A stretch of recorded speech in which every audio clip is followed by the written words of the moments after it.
Exercise 9.2, question 1. After getting an 8% increase in the salary, Mohan's new salary is 1,51,200. What is his original salary? इस question में मोहन जो आदमी है मोहन, इसका original salary दिया नहीं है, तो हम ओरिजिनल सैलरी x कंसिडर करेंगे। ये हो गया x, और ये जो ओरिजिनल सैलरी है इसके ऊपर जब 8% इंक्रीज होगा, मतलब x ऑफ 8% इक्वल टू कितना होगा, ये 1,51,200 ये होगा। तो ये जो x है, मतलब ओरिजिनल सैलरी के साथ जब ओरिजिनल सैलरी का 8% इंक्रीज होगा, इन दोनों को जब हम ऐड कर देंगे तो इक्वल टू कितना होना चाहिए, 1,51,200 होना चाहिए। तो इसको जब सोल्व करेंगे तो इसका आंसर बहुत ही ईजी से आ जाएगा। लेट, इसका सॉल्यूशन होगा let Mohan's original salary equal to हम x कंसिडर करेंगे। तो अकॉर्डिंग टू क्वेश्चन के अकॉर्डिंग क्या होगा, ये हो गया उसका ओरिजिनल सैलरी, और ओरिजिनल सैलरी के ऊपर जब 8% इंक्रीज होगा, x ऑफ 8% जब करेंगे, इन दोनों को जब ऐड कर देंगे तो कितना होना चाहिए, 1,51,200 होना चाहिए। तो इसको सोल्व करेंगे तो x बनेगा प्लस x ऑफ 8% मीन्स क्या होगा, x ऑफ की जगह पर मल्टीप्लाई साइन आएगा, 8% की जगह पर क्या आएगा, 8 इंटू हम ऐसे लिख सकते हैं 1/100। अगर चाहे तो हम इसको ऐसे भी लिख सकते हैं x इंटू 8/100। तो नेक्स्ट स्टेप में क्या होगा, x 8 के साथ मल्टीप्लाई होकर x होगा, 8x होगा और डिवाइडेड बाय 100 होगा। तो इधर हम लिख सकते हैं 8x/100 इक्वल तो हम लिखेंगे ये वैल्यू 1,51,200। तो अभी क्या करना है, इसके साथ इसको मल्टीप्लाई कर देना है, तो क्या होगा 100x plus 8x divided by 100 equal to 1,51,200। तो इसको क्रॉस मल्टीप्लिकेशन करेंगे, इसके नीचे 1 है, 100x plus 8x equal to कितना होगा, 108x होगा। तो इक्वल टू इसको जब इसके साथ मल्टीप्लाई करेंगे 151200, और ये दोनों जीरो इसके साथ ऐसे ऐड हो जाएगा। तो x का वैल्यू हमें मिलेगा जब डिवाइड करेंगे 108 से 151200, इससे ये जब डिवाइड होगा तो आंसर आएगा 1,40,000। यही इसका आंसर होगा। तो आंसर है मोहन का जो ओरिजिनल सैलरी है, ओरिजिनल सैलरी हमने x कंसिडर किया था, x की जगह पर वैल्यू आया 1,40,000, तो आंसर हमें मिलेगा 1,40,000। यही इसका आंसर है। Question 2, there was a 12-fold 1/2% increase in the number of new admission to a school in 2012 compared to the year 2011. If the number of new admission in 2011 was 112, find the number of new admission in 2012.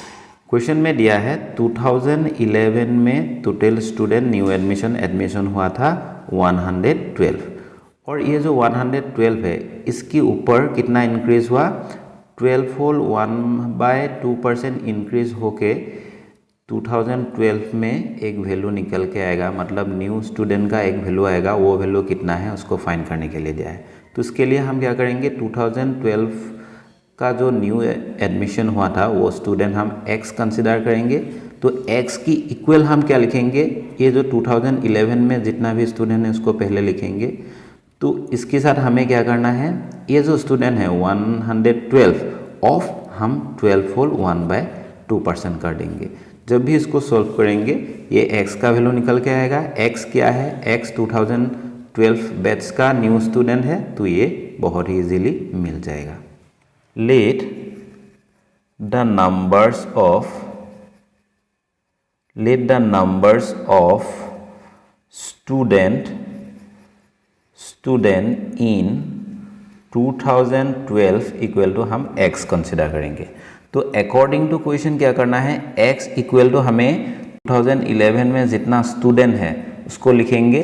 2011 में 112 student है, उसके साथ हमें add करना है कितना percent increase हुआ है। इंक्रीज कहाँ के ऊपर होगा, ये जो 2011 में जो 112 स्टूडेंट है उसके ऊपर इंक्रीज होगा। तो हम लिखेंगे 12-fold 1/2% ऑफ 112 ऐसे लिखेंगे। इन दोनों को जब ऐड कर देंगे तो आंसर आ जाएगा। तो इधर हम लिखेंगे 112 प्लस 12 होल 1/2% ऑफ 112। ये हो गया 2011 में टोटल जो स्टूडेंट हैं वो स्टूडेंट, और ये जो टोटल स्टूडेंट है, टोटल स्टूडेंट में ये परसेंटेज इंक्रीज हो गया। तो इसका जब वैल्यू फाइंड करेंगे और इसके साथ ये वैल्यू ऐड कर देंगे तभी 2012 में जितना स्टूडेंट एडमिशन हुआ है वो निकल के आ जाएगा। तो इधर हम सोल्व करेंगे x इक्वल टू 2011 में टोटल स्टूडेंट है 112 प्लस, इसको अभी सॉल्व करेंगे। ये मिक्स फ्रैक्शन है, पहले इसको हमें इम्प्रॉपर फ्रैक्शन में ले जाना पड़ेगा। 2 × 12 equal to 24, 24 plus 1 equal to 25/2 होगा। ये जो परसेंटेज साइन है उसकी जगह पर हम ऐसे लिख सकते हैं 1/100। ये ऑफ की जगह पर मल्टीप्लाई होगा और 112 होगा। तो 25 से 100 कट जाएगा 4 टाइम्स। तो नेक्स्ट क्या होगा 4, ये जो 2 है 2 से ये कट जाएगा, 2 5 जा 10 होगा, 12 है एंड 2 6 जा 12 होगा। 4 से ये कट जाएगा, 4 1 जा 4, ये 16 हो जाएगा, 4 4 जा 16 होगा। तो 1 × 14 इक्वल टू कितना होगा 14 होगा, और इधर वैल्यू है 112 और ये हो गया x। तो x का वैल्यू हमें कितना मिलेगा 112 प्लस 14, तो इक्वल टू 6 2 एंड 1 126 स्टूडेंट होगा। कौन सी ईयर में 2012 में टोटल स्टूडेंट होगा 126। तो आंसर हम लिख सकते हैं 126। Question 3, a leather coat has a mark price of rupees 1750 and it is available at a discount of 8%. What is the sale price? तो इसमें सेल प्राइस फाइंड करने के लिए दिया है, तो हम सेल प्राइस को x कंसिडर करेंगे। तो सेल प्राइस इक्वल टू हम लिखेंगे x। तो अकॉर्डिंग टू क्वेश्चन क्या करना पड़ेगा, x इक्वल टू पहले हमें मार्क प्राइस लिखना पड़ेगा। मार्क प्राइस कितना दिया है, ये मार्क प्राइस माइनस डिस्काउंट करना पड़ेगा, डिस्काउंट। तो मार्क प्राइस दिया है 1750, तो माइनस डिस्काउंट कैसे करेंगे 1750 ऑफ 8% करेंगे। तो नेक्स्ट क्या करना है, इधर x आएगा इधर भी x आएगा, 1750 माइनस 1750 इंटू ये जो ऑफ है ऑफ की जगह पर इंटू आएगा 8/100 करेंगे। तो इसको जब सॉल्व करेंगे तो इसका आंसर बहुत ईजी से निकल के आ जाएगा। Let the sale price equal to x। According to question के अकॉर्डिंग क्या करना है हमें, sale price x equal to हम कैसे फाइंड करेंगे, मार्क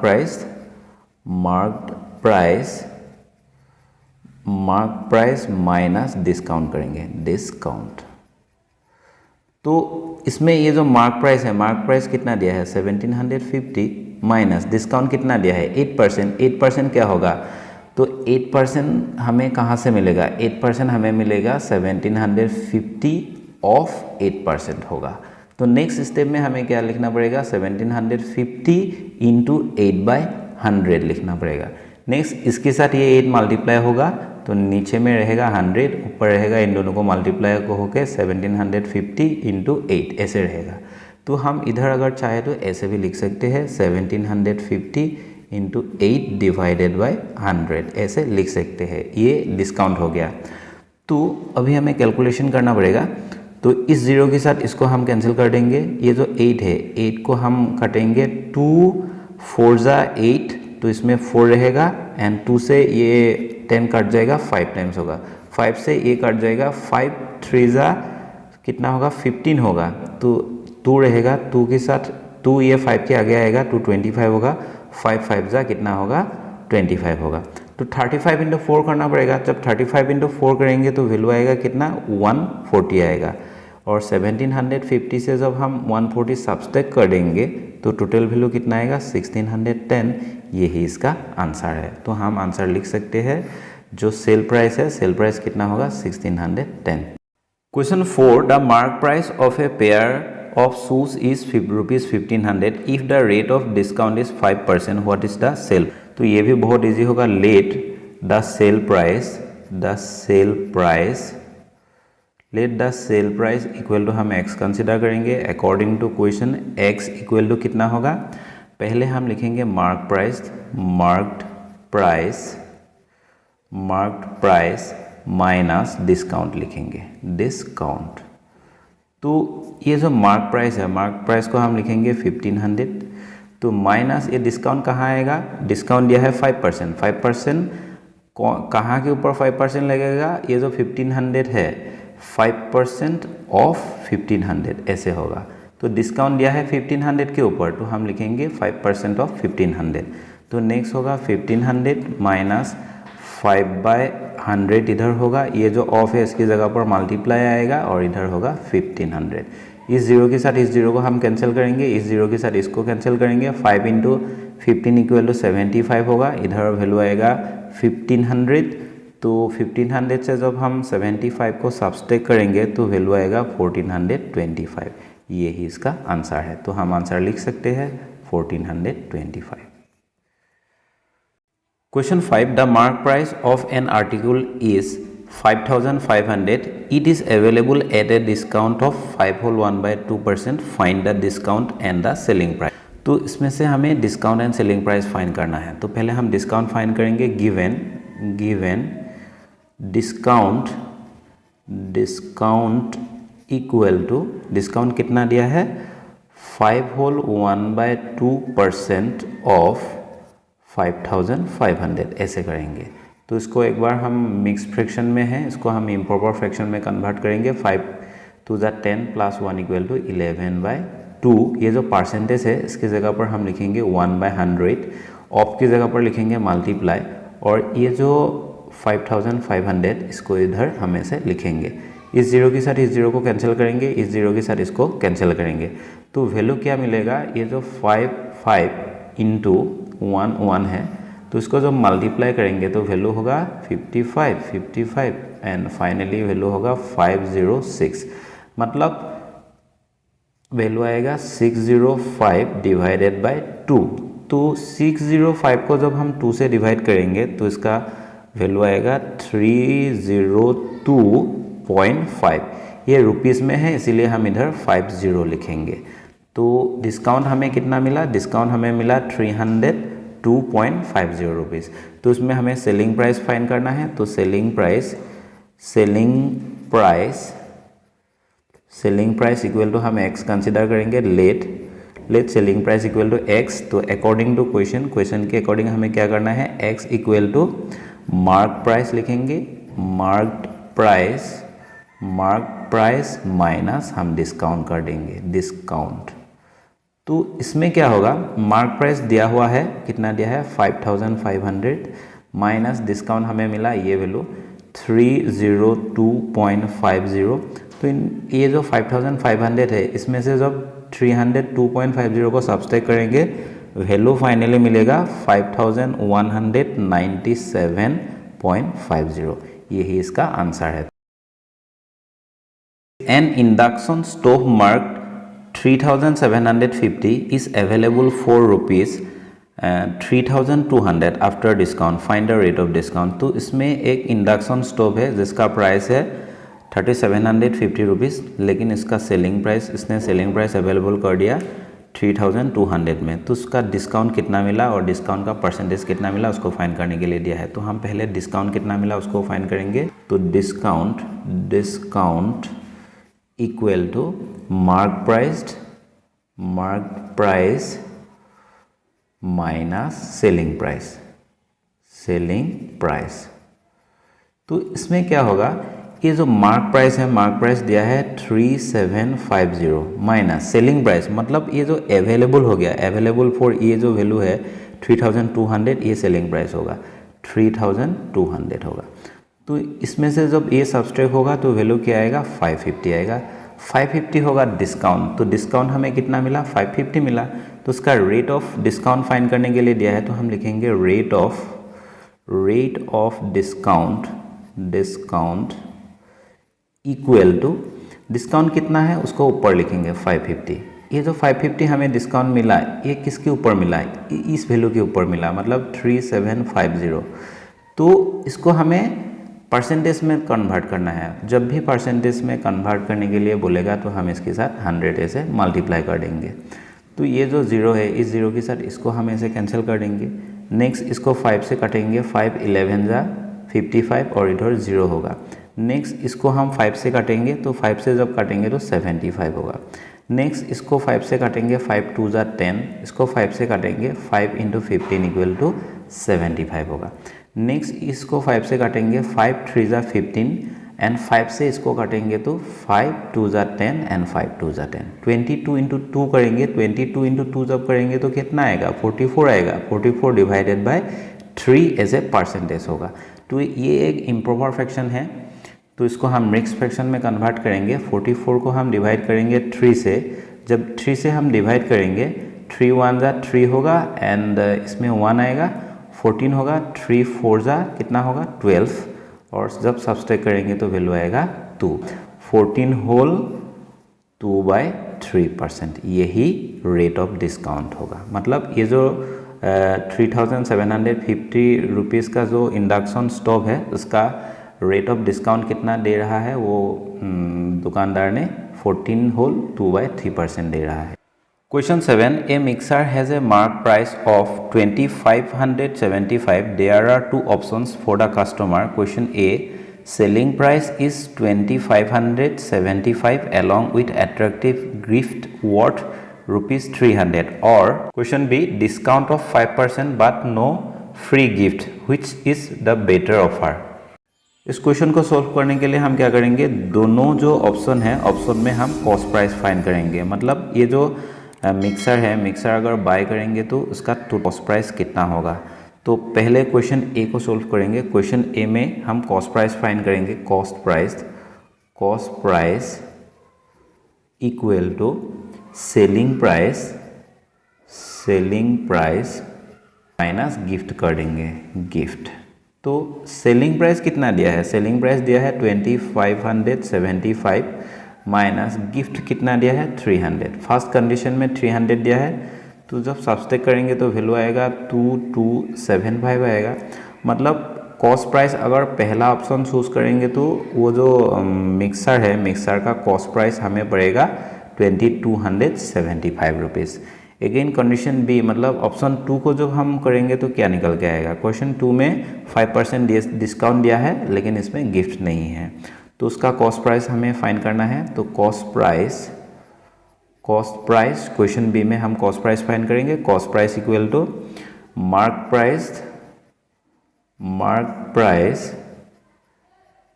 प्राइस माइनस 5% ऑफ 2575, ये the whole part is called discount. तो मार्क प्राइस कितना दिया है, मार्क प्राइस दिया है 2575 माइनस इसको हम सोल्व करेंगे 5/100 इंटू 2575। नेक्स्ट हम क्या करेंगे, 5 से इसको काटेंगे तो 20 टाइम्स होगा, 4 5 जा 20 होगा, तो 5 से इसको काटेंगे तो कितना होगा 515 आएगा। तो 515 को जब 4 से डिवाइड करेंगे तो एक वैल्यू निकल के आएगा, वो वैल्यू होगा 128.75। तो इसमें वैल्यू रहेगा 2575 माइनस 128.75। तो इससे जब ये सब्सट्रैक्ट हो जाएगा तो वैल्यू रहेगा 2346.25। तो इन दोनों को जब कंपेयर करेंगे हमको ये पता चलेगा कि अगर हम ऑप्शन बी को चूज़ करेंगे तो हमें कॉस्ट प्राइस पड़ेगा 2346.25। अगर ऑप्शन 1 को चूज़ करेंगे, मतलब ऑप्शन ए को जब चूज़ करेंगे तो हमें मिलेगा, हमको कॉस्ट प्राइस देना पड़ेगा 2275। इन दोनों को कंपेयर करके हमें ये पता चला कि option first is better. Therefore the first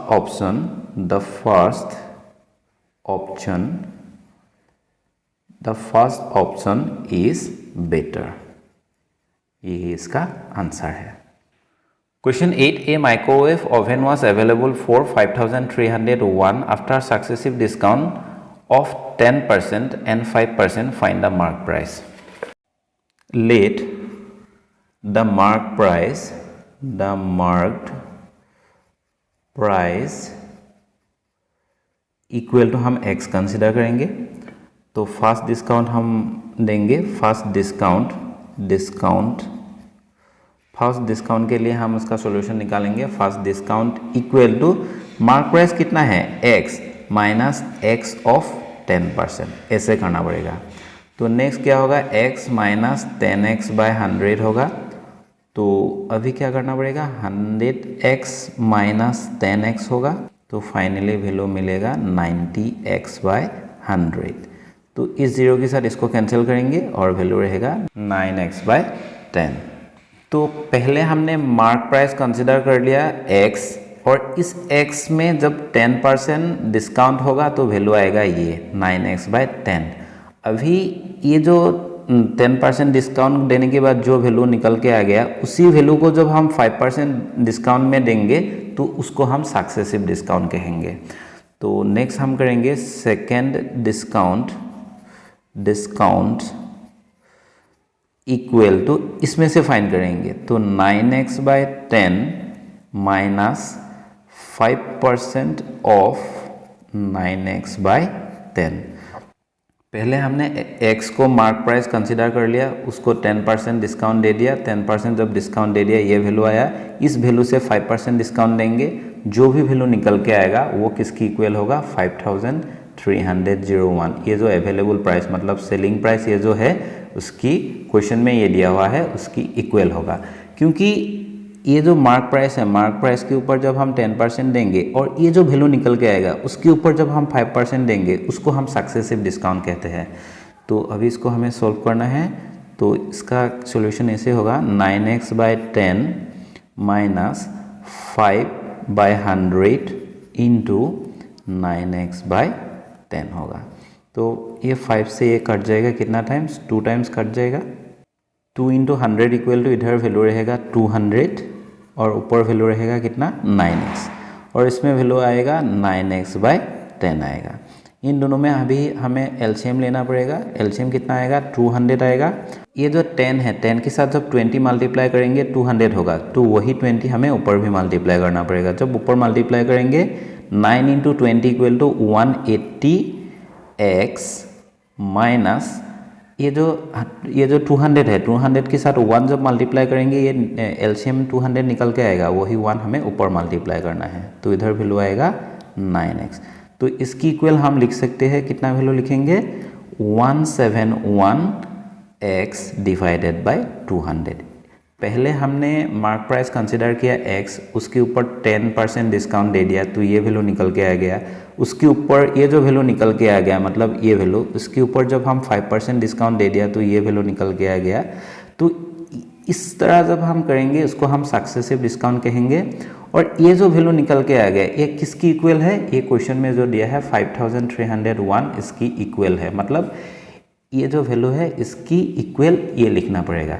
तो हम लिखेंगे according to question 171x divided by 200 equal to हम लिखेंगे 5301 लिखेंगे। तो नेक्स्ट हम इसका सॉल्यूशन करेंगे। 171x इक्वल टू 5301, ये 200 इसके साथ मल्टीप्लाई हो जाएगा क्रॉस मल्टीप्लिकेशन करके। तो नेक्स्ट x का वैल्यू जब फाइंड करेंगे 5301 इंटू 200 डिवाइडेड बाय 171। ये 171 से ये कट जाएगा कितना टाइम्स, 31 टाइम्स कट जाएगा। 31 से ये जब मल्टीप्लाई होगा तो फाइनली x का वैल्यू मिलेगा 6200। यही इसका आंसर है। तो हम आंसर लिख सकते हैं 6200। पहले हमें क्या करना है, जब भी ऐसे सक्सेसिव डिस्काउंट पर मार्क प्राइस निकालने के लिए बोलेगा, पहले हम क्या करेंगे, मार्क प्राइस को x कंसिडर करेंगे। जो भी परसेंटेज पहले दिया है उसको हम फर्स्ट डिस्काउंट कहेंगे। फर्स्ट डिस्काउंट के ऊपर हम उसका डिस्काउंट निकालेंगे, जो भी वैल्यू आएगा उसके ऊपर हम सेकेंड डिस्काउंट निकालेंगे। इसके ऊपर नहीं निकालेंगे, इसके ऊपर निकालेंगे। इसके ऊपर जो भी डिस्काउंट निकल के आएगा वो जो भी वैल्यू देगा, मतलब ये जो 5301 रुपीज़ दिया है उसकी इक्वल होगा, मतलब बराबर होगा। तो उसको सॉल्यूशन करने से ही इसका आंसर आ जाएगा। यही इसका आंसर है।